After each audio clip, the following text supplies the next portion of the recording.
রনি, অল্প বৃষ্টি হলেই চট্টগ্রামে জলাবদ্ধতার চিত্র দেখা যায়। এই সমস্যা সমাধানে কোনো ব্যবস্থা কি নেওয়া হয়েছে কিনা এবং আজকের পরিস্থিতি জানাবেন।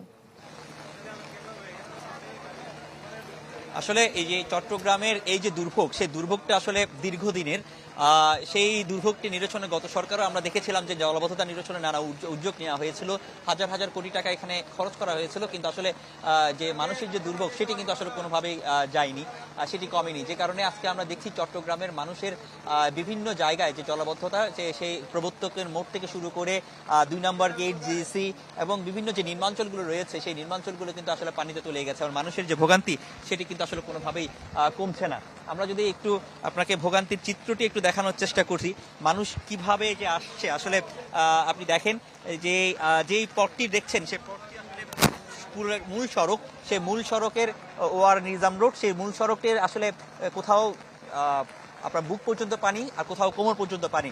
এবং এই সময়টি হচ্ছে যে কি এসএসসি পরীক্ষা শেষ হয়েছে, এসএসসি পরীক্ষার্থী থেকে শুরু করে ছাত্র শিক্ষার্থী থেকে শুরু করে এবং বিভিন্ন কাজে, যেহেতু এই এলাকাটি চট্টগ্রাম মেডিকেল কলেজ মেডিকেল এলাকা, তো সেখানে নানাভাবেই আসলে ব্যস্ত মানুষ এখানে। তো সেই ভোগান্তি পার হয়ে কিন্তু তারা আসছে, কষ্ট করে এখানে আসা যাওয়া করছেন, কারণ তাদের এখানে যেতে হবে, প্রয়োজন, এখানে যাওয়া ছাড়া আসলে কোথাও উপায় নেই। তো এই ঝুঁকি নিয়েই তাদেরকে আসলে এখানে পথ পরিক্রম করতে হচ্ছে।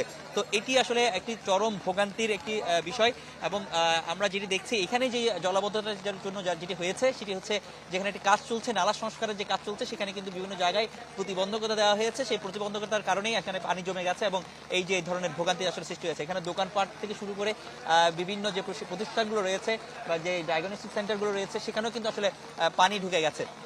তো সব মিলিয়ে যেটি বলা যায় যে আসলে মানুষের যে দুর্ভোগ সেটি কিন্তু আসলে একেবারেই সেটি দুর্ভোগের চেয়ে যদি কোনো বড় কিছু থেকে থাকে সেই শব্দটি আসলে আমি এখানে উচ্চারণ করা দরকার। কারণ হচ্ছে এই আমরা দেখছি মানুষ, আমরা জানেন যে কি এর আগেও চট্টগ্রামে বিভিন্ন সময় পথ চলাচল করতে গিয়ে যেসব নালা নর্দমাগুলো রয়েছে সেসব নালাগুলোতে কিন্তু মানুষ পড়ে মারা গেছেন এবং সেই এমনকি এমন ঘটনা রয়েছে যারা নালায় পড়েছেন তাদের মরদেহ পর্যন্ত খুঁজে পাওয়া যায়নি, এরকম ঘটনা কিন্তু আমরা এখানে দেখেছি। তো একই রকম অবস্থা দিয়ে এখন চট্টগ্রামের মানুষ কিন্তু আসলে চলাচল করছে। মানুষের যে ভোগান্তি হচ্ছে, মানুষ কিন্তু প্রতিনিয়ত ঝুঁকি নিয়ে চলাচল করছেন।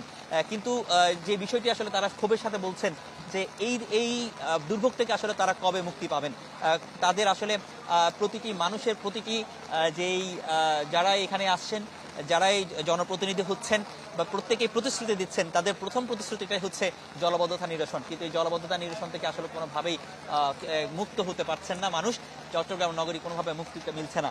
তারপরেও জলাবদ্ধতা নিরসনের যে কাজটি চলছে সেটি কোনো জায়গায় বলা হচ্ছে